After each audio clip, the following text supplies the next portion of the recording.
tad messy, but it gives you your perfect size without having to cut it up. Yes, you can use one of those pastry cutter things, but this seems to work the best.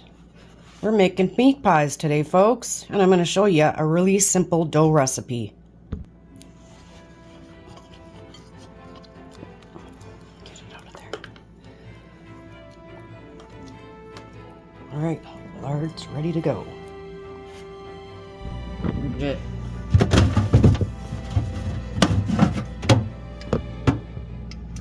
So my friend Tammy, she swears by this recipe. So you got your 1 pound of lard. You're gonna need 4.5 cups of flour. I'm using the pastry and cake flour, and legit 1 can of Canada Dry ginger ale. We're gonna see, folks. This is kind of cool. Experiment. I got another bread in the making too right now. It's rising up. Harder when it's in a jar to get out. Best way to store your flour for long term though.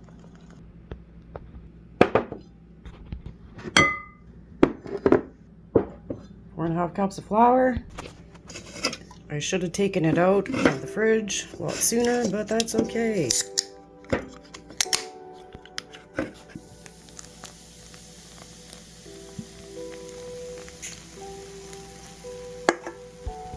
Now let it get. Now we gotta get her mixed up, and you don't want to overwork this dough. Just trying to get right down to the bottom there, and then I'll use my hands, mix it a bit more, and then form our ball.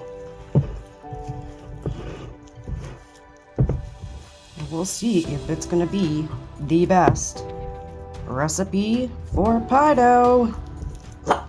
So with shredding the lard, it'll be an even consistency of the lard throughout your dough. I got a pug barking at me here. Peanut. Don't want to work it too much. That's what you said. Okay, we're just gonna make her into a little ball here, and then I'm gonna put it into the fridge.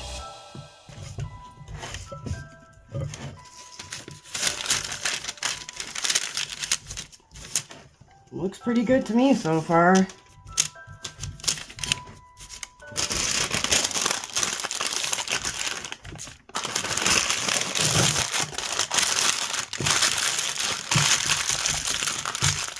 Right, and we'll be ready to make our pies when we're back from our bird hunt.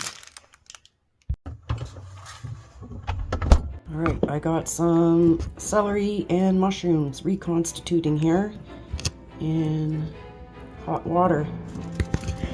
Here we go. That's what we have for our meat pies. We are going with moose meat and ground pork. Oh yeah. Let's get this mess cleaned up. So that's what I said for this winter, that I would be working on my ham radio license course and learning how to make breads, different types of breads. So anything that I have to knead and all that, I have not done any of that. I still have my sourdough that Iris Moonsprouts gave me that I've been a little bit nervous to start, so I got the fridge cleaned up the other day, Iris, and I'm ready to begin my sourdough starter very, very, very soon. Yes, learning breads. Was that you barking at me, cutie? Hey, Peanut? Let's peek under here. How we doing? It's rising. It's been in there for about an hour. Couple more hours to go. Artisan. Easiest bread, apparently. We'll see. And you're gonna want a large white onion for this too, folks.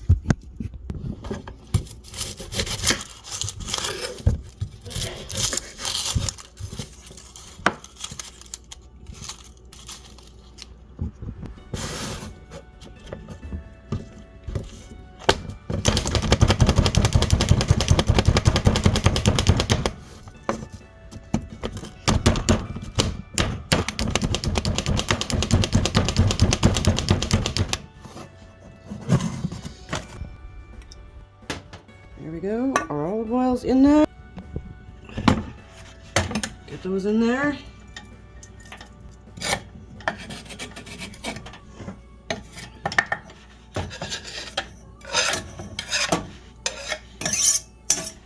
so I'm putting the celery in there because I don't know if my friend who gave us the moose meat likes mushrooms. So I'm keeping our mushrooms separate.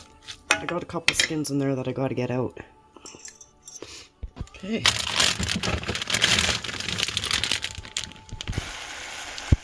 Going pretty good.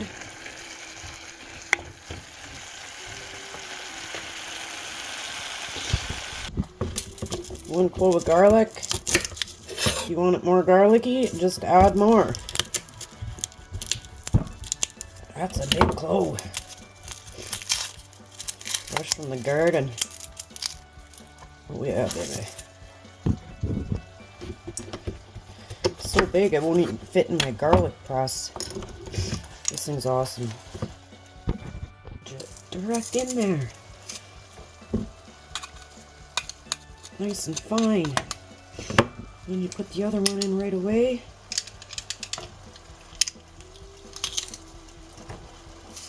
Oh yeah. Now we're talking garlic. Next you're gonna want one of these big ones. We got a lot going. We got a lot of meat going in there, so it's nice and deep. I love this pan. So this is what we got. Moose from 2021. It's still fine. It's perfect. Perfect. When it's in these baggies like this, you're good to go. This you can take off the heat now. And I am going to warm up this beef vegetable stock that I have from 2021. And what I'm thinking is I'm going to just put it right in there to heat up. And then we're good to go because we don't want to have dry meat pie.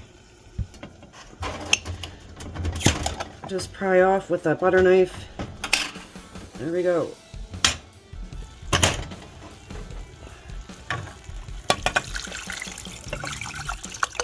Lots of delicious flavor. So that will just warm up in there with all of our beautiful caramelized onions and that little bit of reconstituted celery. Beautiful. So this is 1 pound, and then we have what looks to be about 1 pound of pork. So we have 2 packages of the moose meat. We're just going to go in with the whole package of the pork. Moose is very, very lean. Cut it when you want it. See what this looks like here. Beautiful. No freezer burn. That's what your moose hamburger looks like. Okay, we got our meat in there. Now time to cook her down and bust it up as much as we possibly can.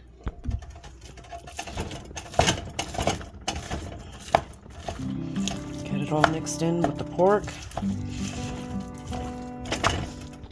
So you just want to brown your meat up at this point. And whenever I'm cooking with beef,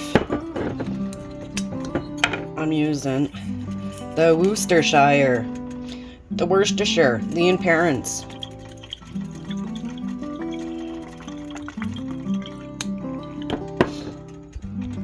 Direct in with garlic. Garlic powder, baby.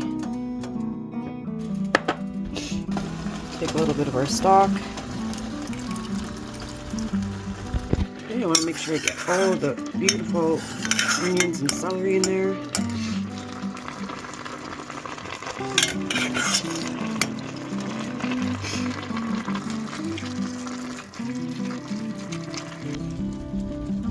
Moose meat is my favorite wild game, hands down.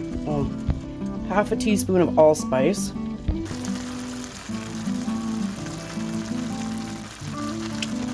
4 teaspoons of savory. Now this is what gives your meat pie the awesome flavoring. And last but not least, 1 tablespoon of cinnamon. I don't know, it seems like a little bit too much cinnamon. I think I'm going to scale it back to half that amount. So far, no salt added because we did have some in our stock, but I'm going in with a little bit of pink Himalayan here. And then we'll do some ground pepper. Not too much. Just enough. Some recipes do call for nutmeg, so what I'm going to do is I'm not going to measure, I'm just going to sprinkle just like a couple pinches. Okay, we're looking good. And it's nice and moist, it's not drying out. I still have more stock to add in. And we're also going to level it up with some shredded potato.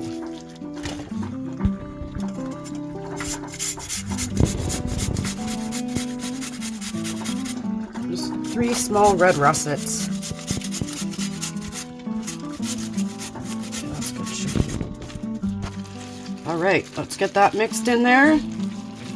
And then our filling for our meat pies is going to be officially done. Now we just get to roll out our dough and pack our pie shells. Awesome, beautiful, it's smelling amazing.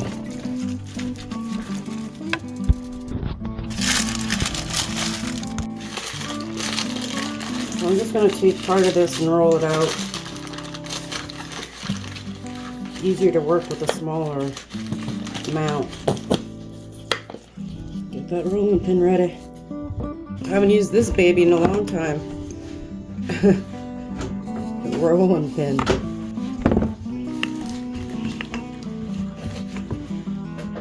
I desperately need a pastry mat. Legit. Oh my goodness. Aha! I figured out a trick.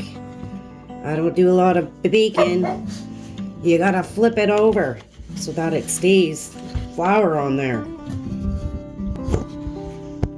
Oh, goodness. Making pie crust. Kind of stressful.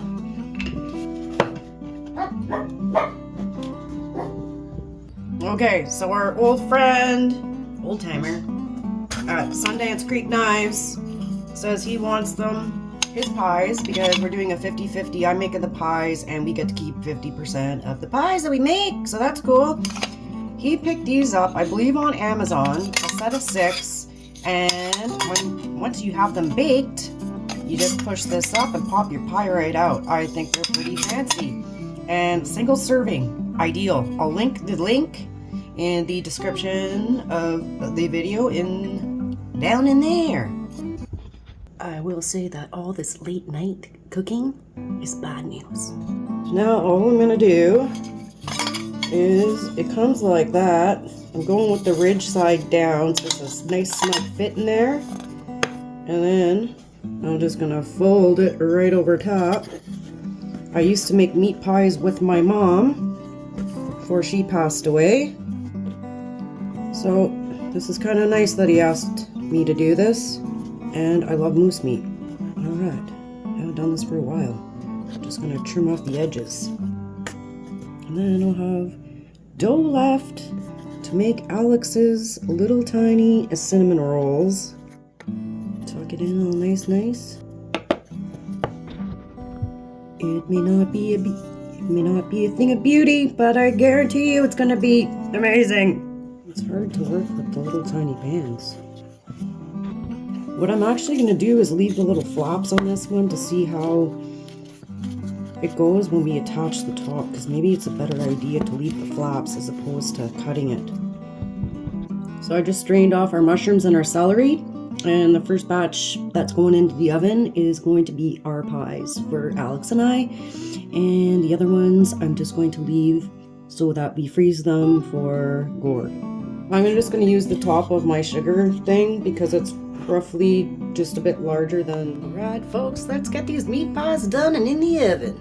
I found some leftover potatoes in the fridge that I had pressure canned, so I just put those into here just as a little bit of a filler, get them used up. And I got my egg wash here. I'm just going to go around the edges for all of the pies. So now I'm just going around and putting the lids on all the pies. The egg helps it stick together, just like glue, like a natural glue. We're getting there. They ain't the prettiest, but I'm gonna tell you, they're gonna be delicious. I haven't worked with pie dough in a really long time. Not the most beautiful piece of artwork, but hey. And this is the one where we left the little flaps on. I think that's the best way to go for these mini pie pans, to be honest. And then we can just cut the excess off and then tuck that in. Away we go. Heating to 350 Fahrenheit, and I'm gonna cook for 30 minutes. They're ready for the oven. Vent holes. folks, they're done, and you are gonna be surprised. Look at these beauties. Oh yeah, nice golden brown, full of yummy, meaty deliciousness. Now time for the taste test.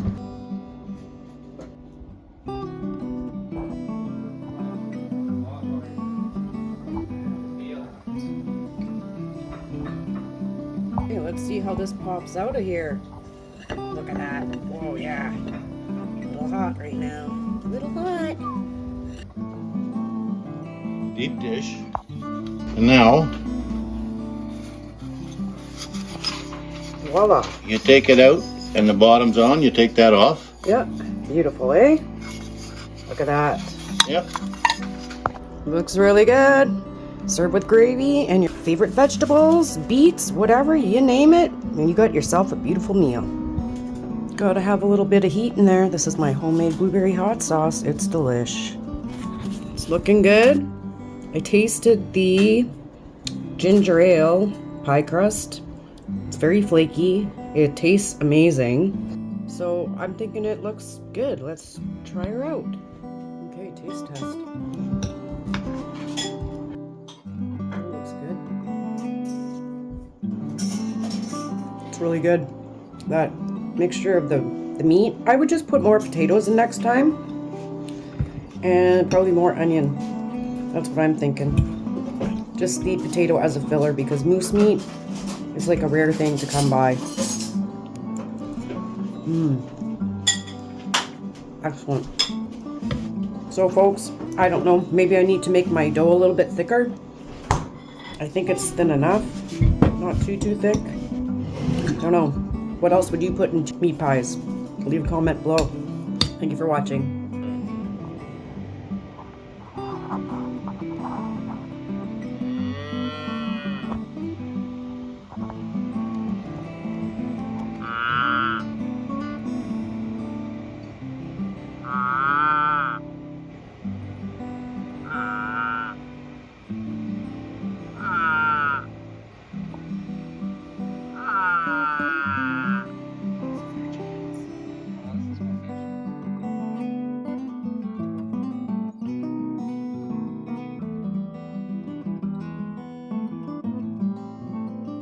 Okay, wait till they're cooled off. Much easier to get them out of these pans.